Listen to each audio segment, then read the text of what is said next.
जय श्री राम, जय श्री राम, जय जय श्री राम, हर हर महादेव।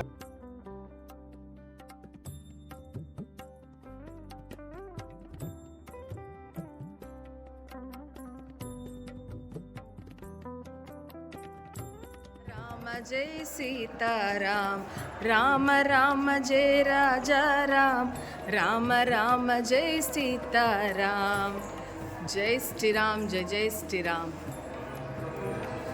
வரதகுண்டம் வந்துட்டோம். இந்த ஊருக்கு பேர் வந்து நந்திகிராம். இந்த ஊருக்கு வந்து நந்திகிராம். இங்க என்ன அப்படின்னா, ராமர் வந்து வனவாசத்துக்கு போனதுக்கு அப்புறம் வரதருக்கு வந்து அண்ணன் இல்லாத ஊர்ல நான் வாழ மாட்டேன் அப்படின்னு சொல்லிட்டு அவரும் ராமரை தேடி வனத்துக்கு போய் ராமருடைய பாதுகையை வாங்கிட்டு வந்து அயோத்தியாக்குள்ள போகாம அண்ணன் வர வரைக்கும் நானும் போக மாட்டேன் அப்படின்னு சொல்லி பாதுகையை வச்சு பூஜை பண்ணி அரசாட்சி பண்ண இடம் தான் இந்த நந்தி கிராமம் பரத குண்டம். இங்க வந்து ராமருடைய பாதுகை இருக்கு இங்க. அதே மாதிரி அனுமனும் பரதனும் முத சந்திச்ச இடமும் இந்த இடம் தான். அதாவது வரப்போறாங்க அப்படின்னு சொல்லிட்டு அனுமன் வந்து சொன்ன இடமும் இந்த இடம் தான். அனுமனும் பரதனும் ஆற தழுவிட்டு இருக்கிற மாதிரி உள்ள மூர்த்தியும் இருக்கும். போயிட்டு கூட்டம் இருக்காது, சீக்கிரமா தரிசனம் பண்ணிட்டு சீக்கிரமா வந்துருங்க. அடுத்தடுத்து எல்லா கோயில்லையுமே கொஞ்சம் சீக்கிரமா, அடுத்து வந்து பிரயாக்ராஜ்ல சக்தி பீடம் போவோம், அலப்பா தேவி போய் சொல்லிடுறேன். அங்கேயும் போயிட்டு உள்ள நிறைய கடையெல்லாம் இருக்கும், போய் தரிசனம் பண்ணிட்டு டக்குன்னு வந்துருங்க. கடைகள்ல நிக்காதீங்க, ஏன்னா இன்னைக்கு நம்மளுக்கு நிறைய இடங்கள் பார்க்க வேண்டியது இருக்கு, மிஸ் பண்ணிடக்கூடாது. சீக்கிரம் போனாதான் நைட்டு ஓரளவுக்கு சீக்கிரமா போய் நம்ம ரெஸ்ட் பண்ண முடியும். ஓகேவா? ஜெய் ஸ்ரீராம், ஜெய் ஸ்ரீராம்.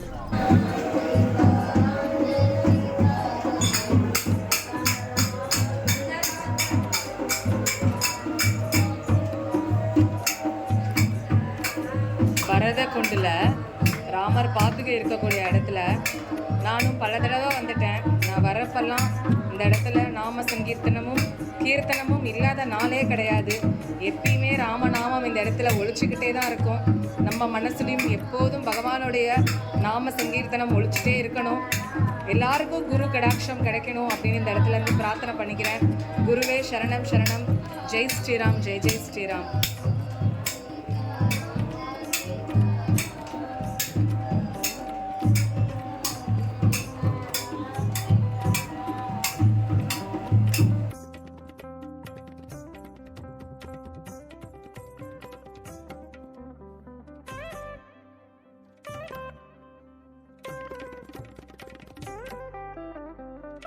அலகாபாத் வந்தாச்சு, பிரயாக்ராஜ், திரிவேணி சங்கமம், 3 ஒன்று தான்.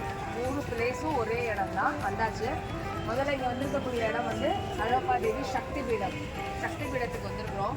இந்த சக்தி பீடம் தான் 51 சக்தி பீடத்தில் கடைசி சக்தி பீடம். இந்த சக்தி பீடம் தான். முதலாவது சக்தி பீடம் காமக்யா, அசாமில் இருக்கக்கூடிய காமக்யா முதலாவது சக்தி பீடம். இது வந்து கடைசி சக்தி பீடம். இந்த இடத்துல அம்பாளுடைய நாடி விழுந்திருக்கு. அம்பாளுடைய நாடி அந்த இடத்துல அம்பாளுடைய நாடி எதனால கடைசி சக்தி பீடம் நாடி வழியாதான் போயிருக்கு. அம்பால சக்தி பீடம் கதை தெரியும், உயிர் போகுது. இந்த இடத்துல தானே புடிச்சு பாக்குறாங்க. நாடி வழியா உயிர் போறதுனால இதுதான் கடைசி சக்தி பீடம் அப்படின்னு சொல்லி அம்பாளுடைய நாடி விழுந்த இடம். இந்த இடத்துல வந்து உருவம் இருக்காது, அம்பாளுக்கு உருவம் இருக்காது. ஒரு தொட்டி மாதிரி மேல இருந்து தொங்கும். அந்த தொட்டிக்குள்ளதான் அம்பாளுடைய கை நாடி விழுந்ததா இங்கே நம்பப்படுது. அந்த இடத்துல அந்த தொட்டி மட்டும் ஆடிட்டு இருக்கும். அந்த இடத்துல தான் அம்பாளுடைய நாடி விழுந்திருக்குன்னு சொல்லுவாங்க. அதை ரெப்ளிகா, அதை காட்டுற வகையில் தான் அந்த நாடி வந்து தனியாக கட்டாயமாக இருப்பாரு. 51 சக்தி பீடத்துல இது இறுதி சக்தி பீடம். நம்ம யாத்திரையில 2வது கங்கா மையா கி ஜெய், யமுனா மையா கி, सरस्वती मैया की जय हो, हर हर महादेव, यमुना मैया की जय, सरस्वती मैया की जय. பிரயாக்ராஜ்ல திரிவேணி சங்கமத்துக்கு வந்தாச்சு.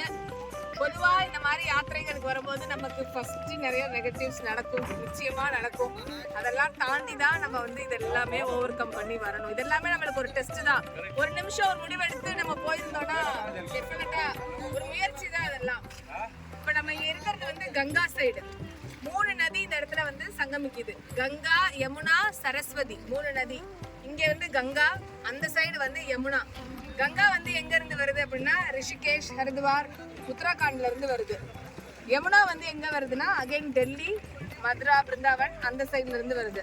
சரஸ்வதி வந்து அந்தரயாமி, உள்ள இருந்து வருவா, வெளியில தெரிய மாட்டா. சரஸ்வதி வந்து வெளியில தெரியாது. 3 நதி சங்கமிக்கிற இடத்துல ஸ்நானம் பண்ணிட்டு இங்க இருந்து தான் நம்ம தீர்த்தத்தை வீட்டுக்கு எடுத்துட்டு போகணும். காசியில இருந்து எடுத்துட்டு போக கூடாது. காசியில இருக்கிறது எல்லாமே சிவனுடைய சொத்து. இங்க இருந்து எடுத்துட்டு போய் தான் நம்ம வந்து கங்கா தீர்த்தம்னு கொண்டு போய் வீட்டுல வைப்போம். இந்த இடத்துலதான் வந்து வேணி தானம் நம்ம பண்ணுவோம். தம்பதியர் பூஜை இந்த இடத்துல தான் பண்ணுவோம்.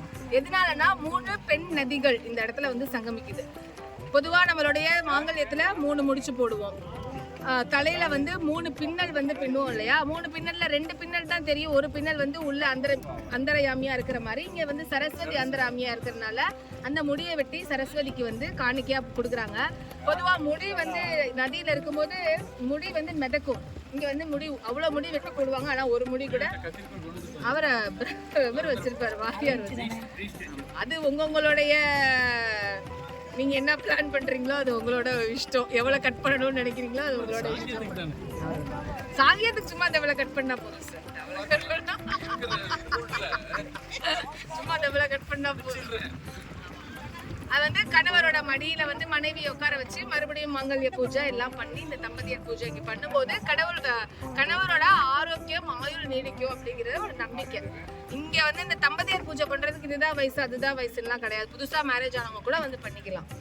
போன தடவை நம்ம கூட வந்தவங்க 80வது கல்யாணம் வரைக்கும் முடிச்சவங்க வந்து மறுபடியும் பண்ணிக்கிட்டாங்க. அந்த மாதிரி பண்றது இங்க வழக்கம். கோடி ஜென்ம சுகிருத்தம். அவ்வளோ சீக்கிரம் வந்து இந்த மாதிரி இடங்கள்ல எல்லாம் ஸ்நானம் பண்ண முடியாது.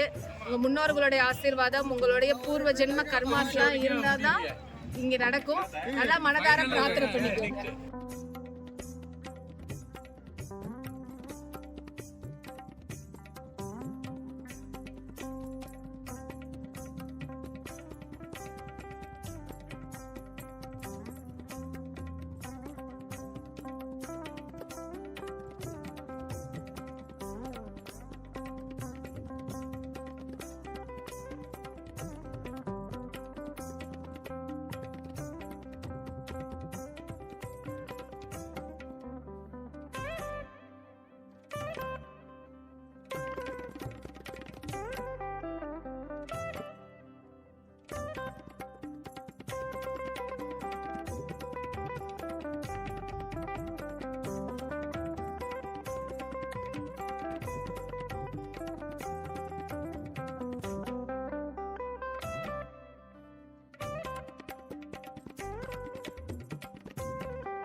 ஆக்சுவலா இப்போ நாங்கள் திரிவேணி சங்கமம்ல வந்து வேணி தானம்லாம் முடிச்சுட்டு வந்திருக்கோம்.